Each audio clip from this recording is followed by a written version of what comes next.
باب صدقۃ السری، خفیہ صدقے کا بیان۔ چھپا کر صدقہ دینے کی بڑی اہمیت ہے۔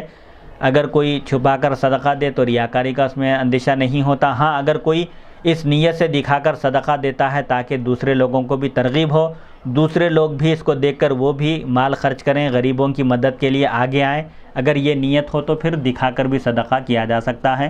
دونوں کی بھی قرآن میں فضیلت بیان کی گئی۔ ان تبدوا الصدقات فنعما ہی، اگر تم صدقات کو ظاہر کر کے دو تو بھی ٹھیک ہے۔ وَإِن تُخْفُوهَا وَتُؤْتُوهَا الْفُقَرَاءَ فَهُوَ خَيْرٌ لَكُمْ، اور اگر تم فقراء کو یہ صدقہ چھپا کر دو تو یہ تمہارے حق میں زیادہ بہتر ہے، ریاکاری، دکھاوے، نام نمود سے دور ہے۔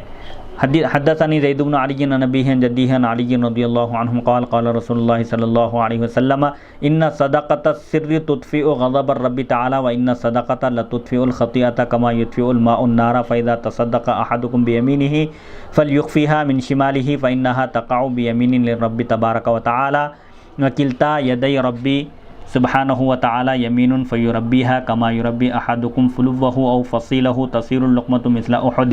حضرت علی رضی اللہ عنہ فرماتے ہیں نبی اکرم صلی اللہ علیہ وسلم نے ارشاد فرمایا، چھپا کر صدقہ دینا اللہ تعالیٰ کے غضب کو ختم کر دیتا ہے، یعنی اللہ ناراض ہوتا ہے، غصہ ہوتا ہے تو صدقہ دینے سے اس کا غصہ دور ہو جاتا ہے، اور صدقہ گناہوں کو مٹا دیتا ہے، اس طرح جیسے پانی آگ کو بجھا دیتا ہے۔ صدقہ ایسے اثر کرتا ہے جیسے آگ کو بجھانے کے لیے پانی کا استعمال کیا جاتا ہے، تو گناہوں کو مٹانے کے لیے صدقہ کریں کثرت سے۔ جب کوئی شخص اپنے دائیں ہاتھ سے، سیدھے ہاتھ سے صدقہ کرے تو اس کے بائیں ہاتھ کو خبر نہ ہو، یعنی اس طرح پوشیدہ رکھے، کیونکہ پوشیدہ یعنی چھپا کر صدقہ دے، کسی کو نہ بتائے، کیونکہ وہ پروردگار کے دائیں ہاتھ میں، یعنی جب کوئی بندہ صدقہ دیتا ہے تو وہ اللہ تعالیٰ کے سیدھے ہاتھ میں پہنچتا ہے، ویسے اس کے دونوں ہاتھ ہی دائیں ہیں، اللہ تعالیٰ کے برکت والے ہیں۔ اللہ تعالیٰ کے ہاتھ سے کیا مراد ہے یہ وہی بہتر جانتا ہے۔ اللہ تعالیٰ جسم و جسمانیات سے پاک ہے، وہ مخلوق میں سے کسی کے جیسا نہیں ہے، اور مخلوق میں سے کوئی اس کے جیسا نہیں ہے، اس کی ذات بے مثل اور بے مثال ہے۔ لیس کمثلہ شیء، اس کی شان ہے کہ اس کے جیسی کوئی چیز نہیں ہے۔ لیکن احادیث میں جہاں اس طرح کا ذکر آتا ہے اللہ کے ہاتھ میں، یعنی اس کے قبضے میں جاتا ہے، یہ مراد ہے۔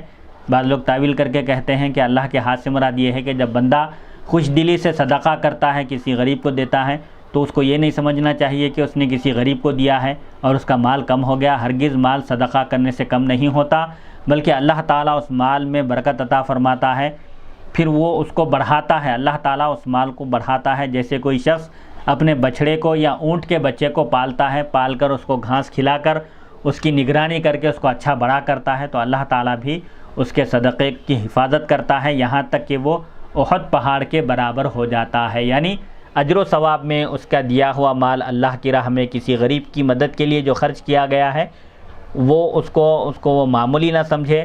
اللہ کے پاس اس کی اتنی اہمیت ہے کہ وہ احد پہاڑ کے برابر اس کا اجر و ثواب اللہ تعالیٰ اس کو عطا فرماتا ہے، اللہ اس کے صدقے کی حفاظت کرتا ہے۔